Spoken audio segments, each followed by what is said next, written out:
Dad left a voicemail. We cut you off. Don't come to the Christmas.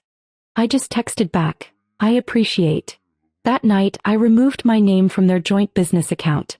36 hours later, 84 missed calls, and by midnight, their calls turned to desperate voicemails. 3 weeks before Christmas, my dad left me a voicemail that started with nothing. Just silence. 8 full seconds of it. Then his voice came through, calm and clipped like he was reading a script he didn't want to deliver. We're cutting you off. Don't come for Christmas. No explanation. No context. No warning. Just those words and a click. I remember sitting there on my couch holding the phone like it had just malfunctioned. I replayed it twice, not because I didn't hear him the first time, but because I wanted to make sure I'd have it saved. That was always the pattern with my parents. Say something brutal, deny it later, pretend you misunderstood. But this time I had it recorded. I didn't need to guess what he meant. I stared at the wall for a few minutes, then typed a single message back. Thank you. No punctuation. No sarcasm. No begging for clarity or softness. Just that. Sent it and turned my phone face down. I'd seen it coming in fragments. Things had been off for months. I hadn't been invited to my mom's birthday dinner. I wasn't included in a recent family trip to Tahoe. My name had been slowly scrubbed from the company website, even though I still legally held part ownership in the business. When I asked about it in passing, I got vague answers.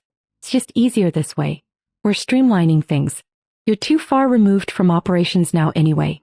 The truth was they never thought I'd actually walk away. But I had. After 5 years of being their built-in marketing director, their fixer, their unpaid crisis manager, I stopped showing up. And apparently that was my crime. I didn't cry. I didn't scream. I logged into our business account around midnight. I wasn't supposed to have access anymore. They thought they had locked me out months ago when they started moving money through shell accounts. But they had forgotten one thing. I was the one who had set it all up. The passwords, the routing, the digital authorization trail. It was all mine in the beginning. And in a rush to push me out, they never cleaned up behind themselves. My name was still linked to several core accounts, including the one they used for vendor payouts. So I did something quiet and irreversible. I removed my name from every document, every login, every signature authorization. One by one I severed the ties. And then I backed up all the documents, including the ones they had quietly filed using my social for business credit. Things I never signed off on. They were laundering liability through me. I didn't tell them. I didn't give them a heads up. I didn't threaten.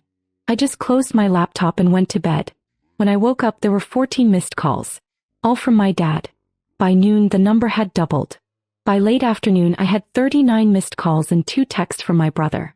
One said, "Dad's trying to call you," the other just said, "What did you do?" By dinner time, there were calls from my mom, 2 uncles, and the general manager of our flagship store. My cousin, who I hadn't spoken to in years, sent me a cryptic text that just said, "Yo, shit is blowing up over here." I didn't respond to any of it. At 11:42 p.m., a voicemail came in from my dad again. Different tone this time. Lower, slower. He asked me to call him back. By 12:07 a.m., the calls turned frantic. Then came the voicemails. Not angry ones. Desperate ones. The kind where someone is trying to sound calm but can't stop their voice from shaking. That's when I knew they had finally checked the account and realized it was no longer theirs. I didn't answer the calls. I didn't listen to most of the voicemails. Just the first 3. The first one was from my mom. She said they were surprised by my actions. That there must have been a misunderstanding. That it was concerning how I'd reacted. Like I'd just flipped out over a harmless family disagreement. The second was from my dad again. He said I needed to undo whatever I'd done, because there were now vendors who couldn't process invoices, a payroll issue at one of the branches, and something about a tax form that was bouncing back from the IRS. The third was short. Just 3 words from my brother. Pick. No, I didn't. I made coffee, opened my laptop again, and began collecting everything. Every email. Every file.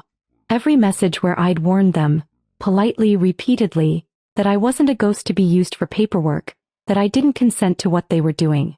I found documents signed in my name that I didn't sign. I found a loan they took out the month after I left the company, using the EIN I registered. I saved it all in a folder labeled insurance. Then I called an attorney. Not a lawsuit attorney. Not yet. Just someone I'd met once at a conference who owed me a favor. I asked him what I needed to protect myself legally if I could prove my parents had used my name and social to secure credit without full consent. He didn't ask many questions. He just said, document everything. Don't say a word to them until I tell you to. So I didn't. And that's when the real game started. Day 3. My cousin called.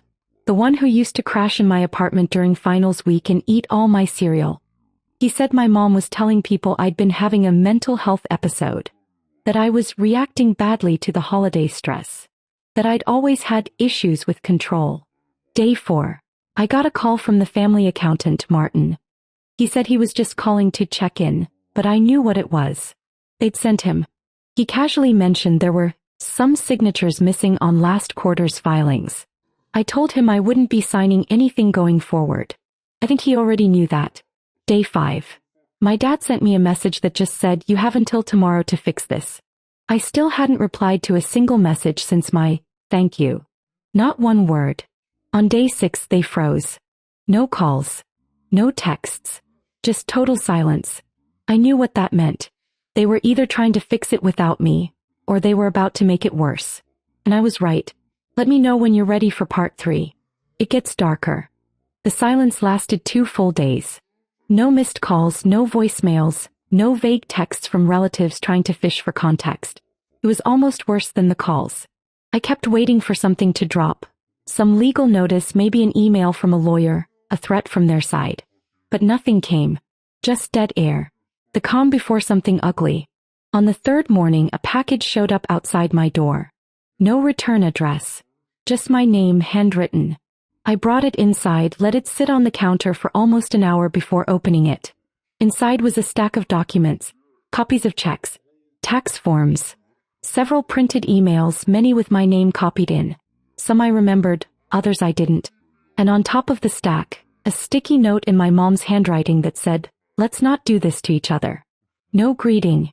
No explanation. Just that. I read through every page. It was worse than I thought. They'd used me to file 3 separate applications for business relief loans, 2 of which had already been forgiven by the government. They funneled the money into a second company my dad ran on the side, one that I'd never even heard of. They had no idea I knew how deep it went. I think they assumed I'd feel guilty enough to come crawling back if they just waved a few shared memories in front of me. They still thought this was about Christmas. I made a second folder on my laptop, labeled this one fraud. That night, Martin the accountant called again. This time he didn't ask how I was. He said there were problems with the Q4 filings and the IRS was flagging some activity. He didn't say it, but I could tell he was nervous. They'd probably thrown him under the bus already. He asked me quietly if I was planning to take this public. I asked him if they'd told him what they did. He didn't answer. I waited until after midnight to send my dad a message. First contact since the voicemail. I said, you have 24 hours to remove all documentation linking me to the company. That includes the EIN, the bank account trail, and the loan filings. If I'm still listed anywhere by tomorrow night, I'll file my report. That was it. I didn't ask for a response. I didn't expect one, but it came anyway. The reply was immediate. One line. You have no idea what you're doing. He was right in a way. I didn't know the full extent yet, but I was starting to. An hour later, my brother called. I didn't pick up. He left a voicemail this time, said Dad was melting down, that Mom hadn't come out of her room all day, that maybe I could just talk to them before it went too far. Too far. As if I was the one pushing it there. I didn't sleep that night. I sat at the kitchen table until the sky turned gray, reading over the documents again. I knew something was missing. One piece they wouldn't let go of, one thing they hadn't filed through me. So I started looking. I didn't find it until the next morning. A small business insurance policy tied to my name. One I'd never signed. One that included a life insurance rider. It had been taken out 4 months ago. I sat there staring at the screen for a long time. They were planning something else. Something worse. I stared at that policy for a long time. It had my name, my birthday, even the old address from when I lived above their shop. But the email attached to it wasn't mine. It was some jumbled Gmail account I didn't recognize, probably one they made up when they filed it. The payout amount was low, not enough to be suspicious on its own. But it was tied to a company I supposedly co-owned. A company with almost no assets, according to the fake quarterly filings they submitted. which made it all worse. That writer only made sense in one scenario. Something sudden, something tragic, something that would explain why I couldn't sign off on the paperwork anymore. I didn't want to believe it. But this wasn't the first time they'd done something that crossed a line. It was just the first time I'd caught them in real time. I called the insurance company pretending to be my own assistant. Asked for verification details to update the policy. The rep gave me enough to confirm what I already knew. The signature on the application wasn't mine. The phone number listed had never been mine. And the policy had been updated just 2 weeks ago. They were still using my identity. Even after cutting me off. I took a screenshot of everything and called the lawyer again.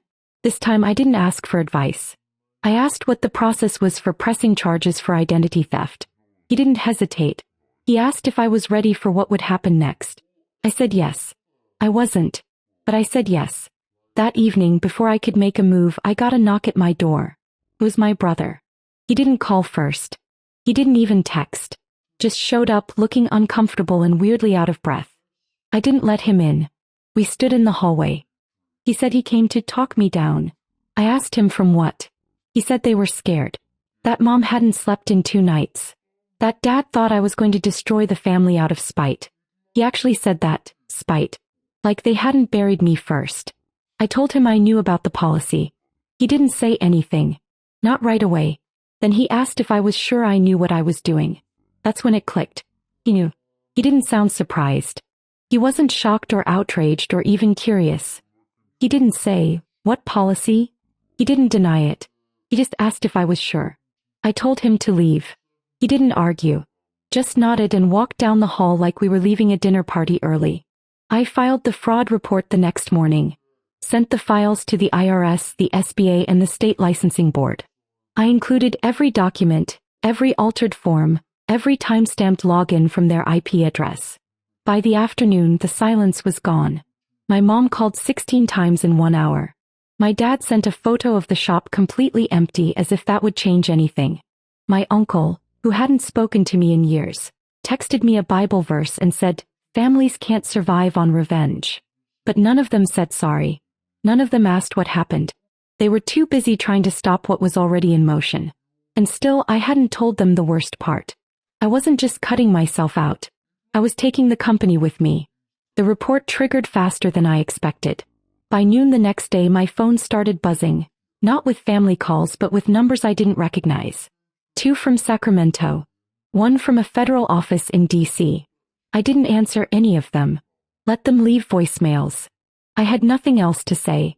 By evening, I got an email from the SBA confirming receipt of my fraud documentation. Less than an hour later, the family business account I had scrubbed my name from was frozen. Not by me. By the bank. I got the alert through a back-end account I still had limited access to. It was locked pending an investigation. No more payments could go out. No more withdrawals. Everything they needed to run day-to-day? Frozen solid. I didn't tell them. I didn't need to. That night, my brother showed up again. Didn't knock this time. Just stood at the front gate calling my name. I turned off the porch light. He stayed out there for maybe 10 minutes before walking away. I didn't sleep. Around 3 a.m., I opened the old folder I'd created the night I removed myself from the accounts. There was one more piece I hadn't touched yet. The LLC paperwork. The original incorporation forms. The ones I filed. The ones I still had legal control over. I could dissolve it. Fully, legally, cleanly. The entire business. So I waited until just after sunrise and I filed the termination papers. It cost me $20 and a half hour of typing. I got the confirmation email by 9:17 a.m. It was done. By noon, my cousin texted me a screenshot of my parents' business Yelp page.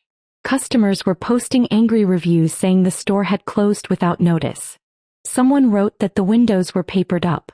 Another said the phones were disconnected. A third said someone had driven past and seen my dad sitting in a lawn chair outside just staring at the sidewalk. It should have felt like revenge.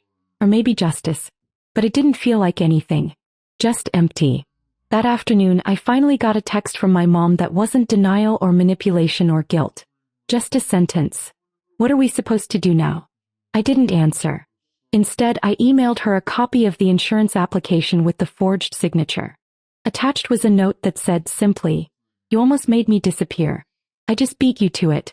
The last voicemail I ever received from my dad came the next day. I listened to it once, standing in the kitchen with a cup of coffee. No rage. No threats.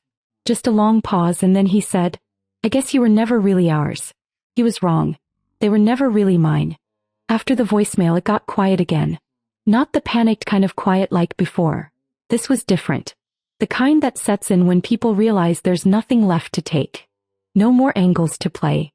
No more versions of the story to twist. They stopped calling. Even my brother disappeared. I kept waiting for the guilt to catch up. Some wave of regret to hit me in the chest. Something that would make me want to undo it all. But it never came. Not even when the news got out. A local paper ran a short piece. Long-standing family business abruptly dissolves amid financial discrepancies. They didn't mention names. But everyone in town knew. I started getting messages from old classmates, coworkers, even one of my high school teachers. Half of them were shocked. The other half said they weren't. Apparently, my parents had a reputation I never realized was visible. The lawyer called again about a week later. Told me an investigator had reached out to verify some of the files. Said they might call me to testify if it went that far. I said I'd be ready. But here's the part one didn't expect. What life felt like after. I'd been orbiting that business my whole life. Every birthday, every holiday, every decision somehow circled back to it. Even when I left, I was still tethered. Still defending them. Still cleaning up behind them. Still believing I owed them something for bringing me into a broken machine. No, nothing. I started waking up without a knot in my chest. Started sleeping through the night.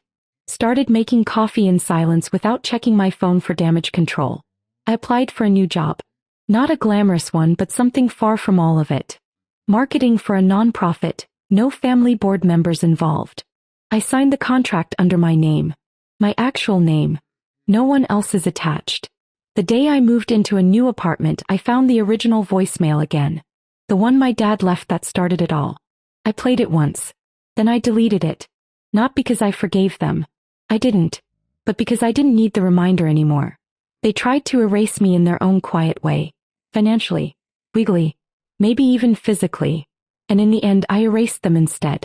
Not out of hate. Out of survival. And now, for the first time in my adult life, the only name I answer to is mine.